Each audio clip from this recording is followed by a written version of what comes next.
Olá, no ES em Debate de hoje nós vamos falar sobre obesidade infantil. O Ministério da Saúde afirma que 1 em cada 3 crianças estão acima do peso ideal. Na faixa etária de 5 a 9 anos, por exemplo, isso representa 35% dos meninos e 32% das meninas. Cerca de 500 mil brasileirinhos já atingiram o nível mais alto de obesidade.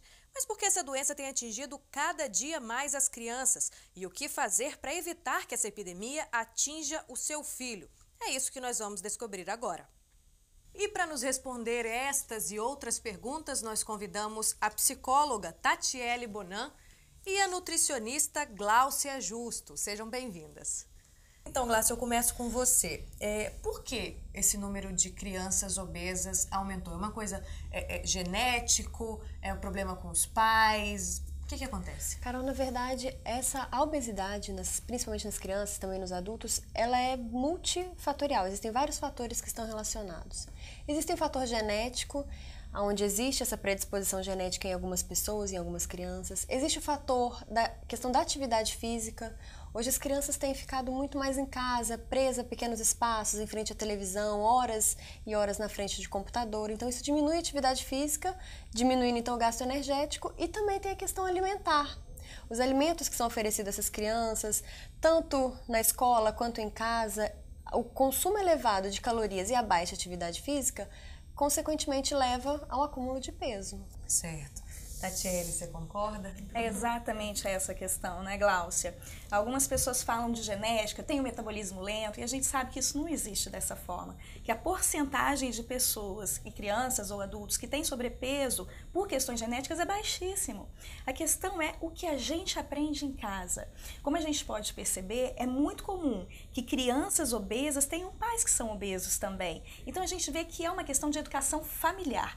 Então, se o problema está ali, é ali que a gente precisa trabalhar. Não adianta só a gente falar da educação, da alimentação saudável e tudo, se a gente não trabalhar esse desejo, essa frustração, esses sintomas que a gente tem em casa que faz com que as pessoas comam na tentativa de tamponar alguns problemas. Quando você recebe pais com uma criança obesa no seu consultório, o que você observa da questão psicológica dessa criança? Quais costumam ser os fatores, né, que levam essa criança a comer demais? A gente pode até pensar inicialmente, quando uma criança sente fome, um bebê, ela chora. Desculpa, quando ela chora, a mãe, a primeira coisa que ela pensa é que a criança está com fome. Então dá o peito imediatamente, ou dá uma mamadeira, né, mais sustentada, assim, e tudo. Então a criança começa a associar também qualquer frustração, qualquer incômodo no organismo, é fome. A gente tampona e a gente melhora aquilo comendo. Então perceba que é um comportamento aprendido desde a infância, né? Da tenra infância, assim, desde que a gente é bebezinho, a gente aprende, qualquer incômodo, vamos comer, e a gente vai lidando melhor com a frustração. E aí os pais aprendem que também eles só sabem fazer isso pro filho. Então qualquer dificuldade que a criança tenha, qualquer tristeza, qualquer coisa, vamos sair, vamos fazer um lanchinho, não é? E o que a gente tem de lanchinho para fazer na rua, né, gente? A gente sabe quais são as guloseimas que tem por aí. Então a gente fica tentando tamponar essas coisas, e os pais também fazem isso com as crianças. A qualquer frustração oferece um alimento. Certo, ela falou das guloseimas, né? Vou aproveitar para te perguntar então, por que as chamadas fast food são muito mais atrativas para nós também, adultos, do que uma alimentação saudável?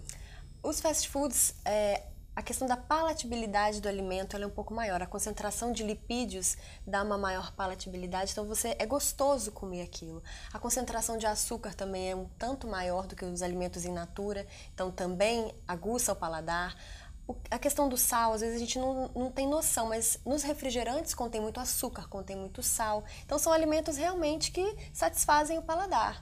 E ela também está o tempo todo sendo oferecido pela mídia. Então, na propaganda da televisão, a criança é o tempo todo oferecida essas guloseimas, biscoitos, chips, salgadinhos, os refrigerantes. Então é toda uma questão. São todos esses fatores juntos, né? A questão da mídia influenciando, a questão do sabor também,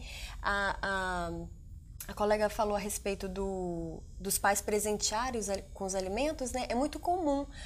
Se a criança come tudo, o papai vai lá e dá uma sobremesa que é uma guloseima. Então, às vezes, valoriza os fast foods como um presente, como algo interessante aos olhos da criança. E o fast food também se aproveita e oferece presentinhos para as crianças quando você compra um lanche, né? Então, olha como que vincula o lúdico, o brincar, a infância, com com aquela comida. Quantas crianças vão às lanchonetes pedirem determinados lanches só pelo brinquedinho, mas acabam comendo. Certo, ela falou da televisão, você acrescentou, pesquisas revelam que a exposição de uma criança pelo período de 30 segundos, que é o tempo que normalmente dura uma chamada comercial, pode influenciar na escolha dos alimentos. E ainda, que crianças que passam 5 horas na frente da TV têm uma probabilidade 5,3 maior que as outras que assistem por apenas 2 horas. De que jeito lidar com isso? As crianças estão no período de vida vulneráveis a essas informações. Então não é uma informação simples da televisão, ela vem associada com brincadeiras, com crianças, né, se divertindo e tudo, e a criança quer aquilo também. Como qualquer um de nós adultos também ficamos às vezes presos, né, e nos rendemos aos comerciais. Mas a criança, o que ela precisa é sair da frente da televisão. Não é? Esse é o principal trabalho que é feito quando a gente vai à casa de uma família que tem como sintoma a obesidade. São pessoas, como Glaucia falou, sedentárias. A família não faz nenhuma atividade. Antes uma criança chegava da escola, a gente falava que vai brincar na rua. Hoje a gente sabe que não pode mandar uma criança à rua porque as coisas estão perigosas. Uma criança só pode ir à rua com a supervisão de um adulto, né? Então a gente precisa criar alternativas dentro de casa para movimentar essa família. E é incrível como a gente tem, na literatura, a gente tem livros com jogos, com várias atividades que a gente pode fazer dentro de casa para tirar a criança de frente da televisão. Porque, como a gente está vendo com essas pesquisas apontam, influencia sobremaneira o comportamento não só alimentar dela. Certo.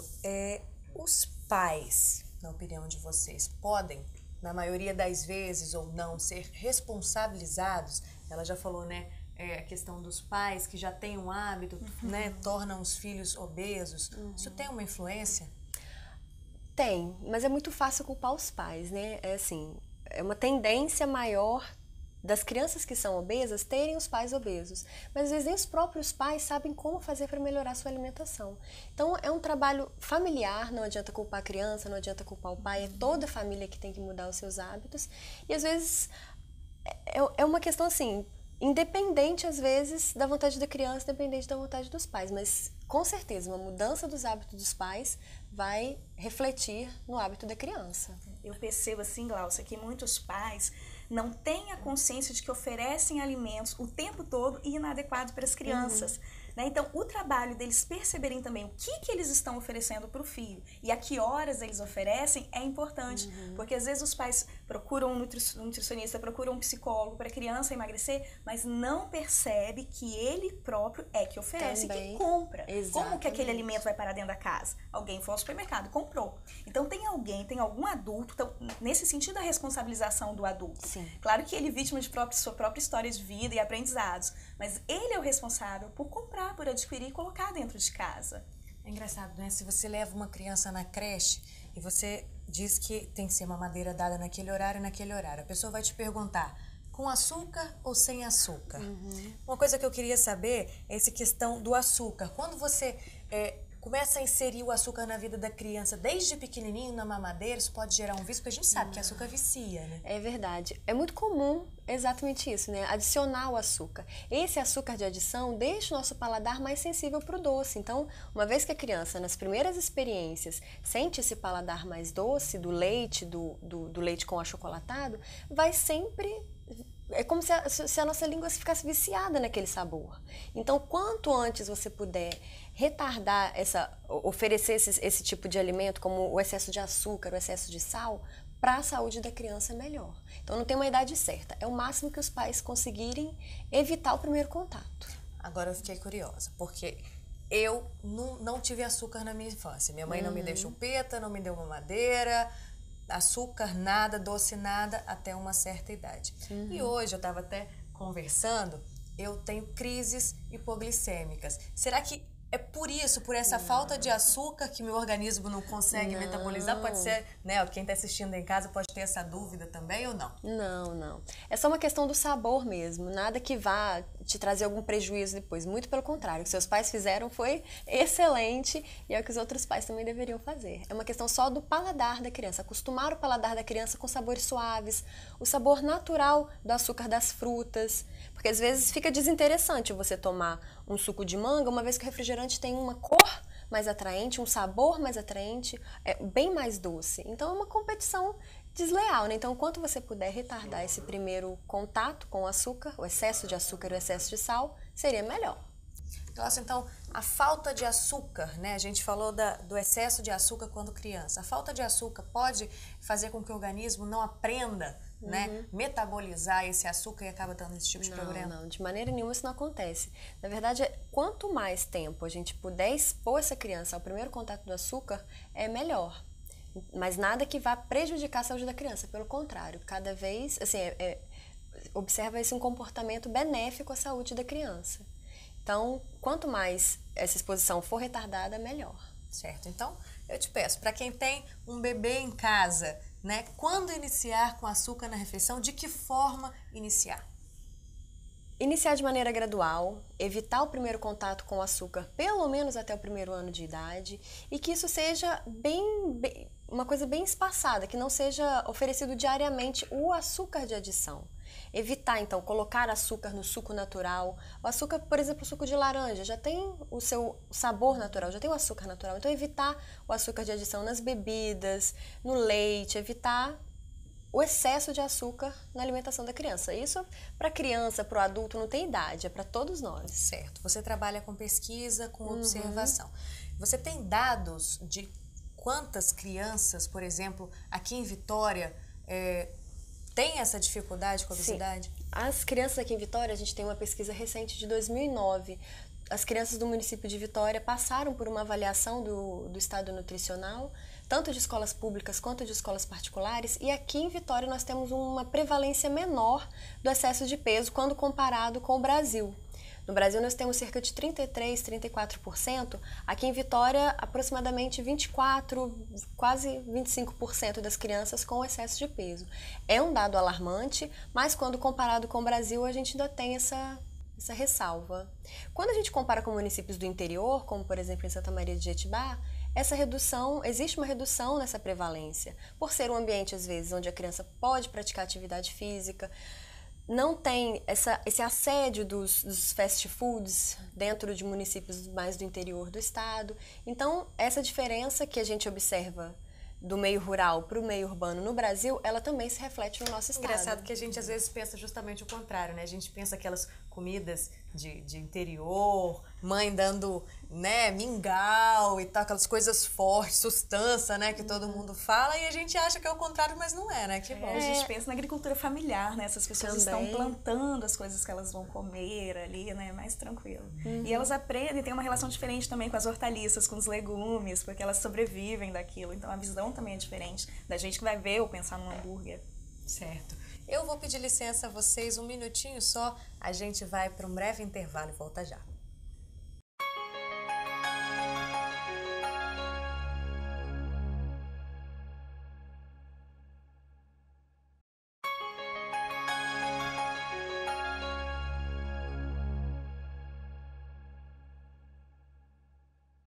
O ES em Debate está de volta hoje falando sobre obesidade infantil. A gente recebe a psicóloga infantil Tatiele Bonan e também a nutricionista Gláucia Justo, que está aqui colaborando com a gente com este tema.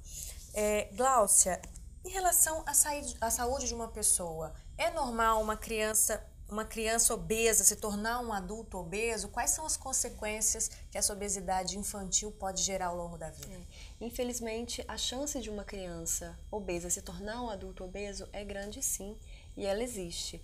E as consequências para a saúde da criança vão desde a doenças como diabetes, hipertensão, doenças cardiovasculares, até questões ósseas mesmo, porque se a criança, ao longo de toda a infância, adolescência até a vida adulta, carregou todo aquele peso extra, a estrutura dos ossos também fica comprometida. Então, são consequências para a vida inteira, infelizmente. Certo. Também existem consequências psicológicas, consequências sociais. O que uma criança que está acima do peso, né, costuma sofrer nos seus ambientes, com os coleguinhas, nas escolas? O que acontece? A gente sabe que a escola, além de um lugar privilegiado para a educação, também é um espaço onde as crianças podem expressar uma certa perversão, né, gente? E elas são terríveis. Então, a sociabilidade de uma criança com sobrepeso ou qualquer um outro comportamento ou sintoma que se diferencia dos demais, né, é muito cruel nas escolas, porque as crianças tendem a isolar. Então, uma criança que normalmente não é chamada para brincar, é a última a ser escolhida nas brincadeiras, ou que fica excluída quando o trabalho é em grupo, ao longo do tempo, ela vai ficando desestimulada para o aprendizado e pode começar a ter problemas de rendimento escolar. Então, é preciso que os pais e os professores estejam muito atentos para não permitirem que no ambiente de escola as crianças com sobrepeso venham a sofrer essa discriminação. E é interessante uma coisa, ainda que uma criança esteja em tratamento psicológico, nutricionista, que esteja perdendo peso, ela não vai perder peso do dia para a noite. Então, ela também tem esse período no qual ela está emagrecendo, que é ao longo de muitos meses, às vezes até anos, né, Gláucia, para que se chegue a um peso ideal. Então, mesmo em tratamento, essa criança precisa passar por esse processo onde ela sofre essas consequências de ser excluída de um grupo. E isso é muito triste e muito difícil para uma criança. E aí o que a gente vê ao longo do tempo é a criança pedindo para não ir mais para a escola, tendo sintomas, dores de cabeça, dor de barriga, antes do horário de ir para a aula. Né? Eu atendi uma criança que era assim, dava 10 e pouca da manhã, começava a ter vários sintomas, né? Por quê? Tentando não ir para a escola. Mas os sintomas, eles não são escolhidos assim de propósito, não. A criança, ela tem realmente sintomas, ela tem a dor de cabeça, ela fica com a dor de barriga, por causa da ansiedade de ir para um lugar onde ela não é bem aceita. Né? Então, olha como isso tudo influencia, né? Não só nas questões de saúde, mas nas questões de sociabilização, nas questões familiares, de rendimento escolar. É um assunto grave e por isso é considerado uma epidemia. Certo. Quando o pai observa esse tipo de coisa, assim, a criança, vamos colocar que a criança já está emagrecendo, o pai já identificou a obesidade, né, um sobrepeso qualquer, já identificou e já começou a trabalhar isso, a criança já está comendo melhor, já começou a emagrecer. Como é que o pai pode lidar com essa criança que chega todo dia da escola chateada, sabe, chega da rua chateada porque foi agredido verbalmente, né, por um coleguinha? A gente tem duas coisas que precisam ser avaliadas. Qual é a política anti-bullying da escola e como os pais devem reagir quando isso acontece. Então, olha só, toda criança vai passar por situações desagradáveis na escola. Para a gente considerar que essa criança está sendo agredida dessa forma, é preciso que isso seja constante, que ela chegue em casa todo dia com essa queixa, que tenha algumas pessoas específicas que implicam de determinadas formas com ela. Então, quando os pais identificam isso, é responsabilidade deles procurarem a escola, né, para conversar e, de repente, até mesmo ajudar a estar criando um programa de conscientização das crianças. Então, assim como o emagrecimento é a longo prazo, trabalhar as questões do bullying na escola também porque a gente está falando de educação, e a educação ela leva tempo. Então, as escolas, os pais, quando percebem que a criança chega assim em casa, precisam se remeter à escola, né? E sempre ser aquele que não culpa a criança. A criança não tem culpa de estar com nenhum sobrepeso ou de ser diferente em alguma questão, mas ela precisa do apoio, ela precisa ter um lugar onde ela pode conversar sobre isso que ela está sentindo, do quanto que ela fica chateada, o que ela gostaria de fazer, que outras coisas ela pode fazer na escola, a não ser se isolar, né, ou ficar chorando. Então, os pais precisam criar com os profissionais, com a criança, com a escola, as estratégias para estar lidando com a situação. Certo. E a escola, Gláucia? Como é que a escola pode ajudar, né, nessa situação, intermediando essa situação? Além de estar atenta, como Tatiele falou, você acha que, por exemplo, cantinas com alimentação mais saudável podem estar melhorando essa situação? Sim, essa é uma estratégia importante, né? Trazer a criança para o ambiente escolar e que esse ambiente possa ser um ambiente saudável também. Então, as cantinas devem buscar alternativas, não só aqueles alimentos fritos, sucos artificiais, mas dê opções para essa criança, como uma salada de fruta, um suco natural. E a educação alimentar e a educação nutricional vai partir do pressuposto que a criança tem as escolhas e pode fazer as escolhas saudáveis, porque às vezes a criança na cantina não tem a opção saudável. Então, trazer as opções saudáveis para dentro da escola também faz parte da educação alimentar. Hoje nós temos um programa que chama, uma política, que é a Política Nacional de Alimentação Escolar, o PNAE, que nas escolas públicas ela prevê a merenda escolar de maneira saudável e 30% de toda a alimentação escolar dos municípios vem da agricultura familiar. Então, a agricultura familiar fornece frutas, verduras da região. Então, de certa maneira, é uma forma de promover a educação alimentar dessas crianças. Então, políticas públicas que visam a alimentação saudável existem, mas existem ambientes também que a gente tem que criar essas opções saudáveis, que seria o caso das cantinas dentro das instituições particulares de ensino. E levando essa situação para casa, como que os pais também podem aprender a fazer com que as crianças conheçam os alimentos, usando de brincadeiras, fazendo com que elas até aumente a probabilidade delas experimentarem determinados alimentos. Então imagina você ter a possibilidade de ter um cantinho na sua casa que você pode plantar uma cenoura, né, e fazer disso um experimento de ciência. E como que é importante quando as crianças vão para a cozinha com os pais, de todas as maneiras protegidas e tudo, mas assim, picar alguma coisa, montar uma pizza saudável, por exemplo, uma pizza de rúcula, só da criança participar no fazer com os pais, a gente está falando de relacionamento familiar crescendo, sendo investido, e da criança aprender sobre os alimentos também de uma forma divertida. Legal. Uma das situações que os pais têm problemas com crianças quanto à alimentação, aqueles que já estão preocupados com uma alimentação mais saudável, nas festinhas, que são né, verdadeiros... É verdade. Tentações. É muita tentação. Nas festas normalmente tem os docinhos, os refrigerantes, os salgados fritos. O importante é, como eu falei anteriormente, é dar outras opções para essa criança. Uma salada de fruta, às vezes... Mas a criança vai querer comer uma salada de fruta? Ou você claro. deixa, naquela ocasião, você deixa ela comer uma coisinha? Sim, sim. Assim, nós vivemos num mundo de escolhas.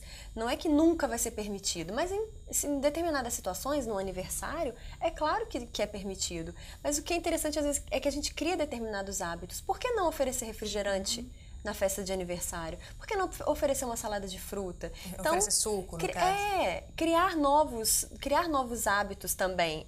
Trazer essas novas opções para a criança, que às vezes a gente simplesmente não tem opções saudáveis. Então você tem que consumir o refrigerante, tem que consumir o salgadinho ou qualquer outro tipo de alimento. Então oferecer é importante, criar novos hábitos é importante.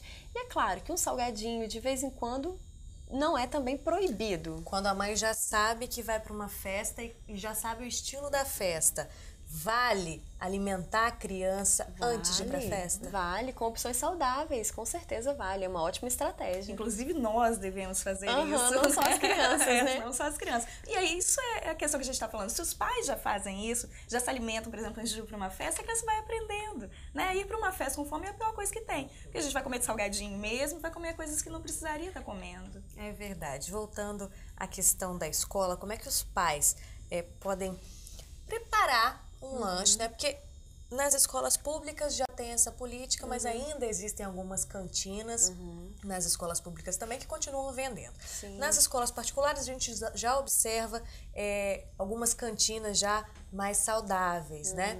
Como é que os pais, caso ele saiba que a criança não estuda num colégio, né, que corre esse risco, pode ajudar, assim, na merendeira? O que botar na merendeira de uma criança? Um lanche saudável de uma criança seria um suco de fruta natural, sem conservante, sem que não seja aqueles artificiais, suco de fruta natural, uma fruta, uma banana, uma maçã e um bolo simples, por exemplo, um bolo de cenoura sem recheio, um bolo de fubá sem recheio seria uma opção de lanche saudável. E dentro dessa merendeira vai um conselhozinho assim do pai, alguma coisa tipo, se o colega oferecer, porque acaba oferecendo, né? Nem todo mundo tem essa mentalidade. Eu gosto quando a Glaucia fala do poder de escolha, ele é muito fundamental na nossa vida. É importante. Então, por exemplo, quando você faz com que a criança monte a lancheira junto, olha, hoje você quer banana ou maçã, e ela escolhe uma das duas frutas, ela se responsabiliza pela escolha. Então ela não está comendo aquilo obrigada, ela escolheu. Existe uma inversão,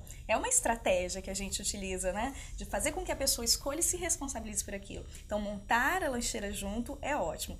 Dá para brincar com afeto, com carinho, com tudo, e montando a lancheira de uma forma saudável. Certo. Recentemente saiu um documentário a respeito de obesidade. Eu gostaria que você desse a sua opinião sobre isso. É um documentário muito interessante, é um alerta aos pais, é um documentário a respeito da obesidade infantil, do excesso de peso nas crianças, as consequências para a saúde, e ele se chama Muito Além do Peso. E a gente consegue, é livre, todos podemos assistir, está na internet, no site www.muitoalemdopeso.com.br. E ele é muito ilustrativo a respeito das quantidades, quanto de açúcar tem numa determinada latinha de refrigerante. E as crianças ficam assustadas, os pais ficam assustados, porque desconheciam aquela informação. Então, é muito interessante, vale aí uma sessão pipoca e suco natural. Avaliando aí o conteúdo do documentário, você acha que foi abordado de forma completa? Faltou alguma coisa? É interessante, ele aborda... Desculpa, até para as pessoas de casa assistirem, mas já com uma visão assim, está faltando tal coisa. Assim, a gente já está aqui com duas especialistas, a gente já aproveita para... Sim, é um documentário interessante, bastante ilustrativo, mas o que eu acho que cabe destacar é que a questão familiar, às vezes, ficou um pouco não tão clara. Nós observamos no filme que normalmente famílias com pais obesos têm uma tendência que a criança também tenha um excesso de peso, né? Então, deixar isso claro também, não é uma culpa só da criança. É uma questão familiar que tem que ser tratada, tem que ser abordada de uma maneira complexa. Não é só além do peso da criança, mas é além do peso para toda a família. Certo. Tatiele, fazer alguma consideração final, dar um recado para as crianças e para os pais em casa? Eu acho que principalmente aos pais, né? O quanto que a gente precisa estar atento à nossa família, perceber o que realmente acontece dentro de casa, perceber como essa criança chega da escola, se ela tem amiguinhos que ligam, telefonam, porque às vezes um sinal de que uma criança pode estar sendo excluída é ela não quer receber convites para festinhas, por exemplo. A gente estava falando de festinha, mas tem criança que não recebe esses convites. Então isso é um sinal. Então qualquer mudança de comportamento no seu filho, faça da escola essa rede de apoio mesmo. Entre em contato, converse e principalmente conversar com uma criança, né? Cláudia, alguma coisa? Só ressaltar, né, todas essas questões familiares, todas as questões de escolhas, isso é importante levar para a criança e lembrar que a alimentação não é algo que vá restringir, mas é algo que vai ampliar novos sabores, é uma questão prazerosa, então a gente não está aqui eliminando coisas gostosas da criança, pelo contrário, está oferecendo novos sabores, novas experiências. Eu agradeço muito a presença de vocês, eu particularmente adorei o nosso bate-papo hoje, muito obrigada. E o ES em Debate de hoje fica por aqui, mas eu te espero no nosso próximo encontro. Continue com a nossa programação, TV Assembleia, Canal Cidadão.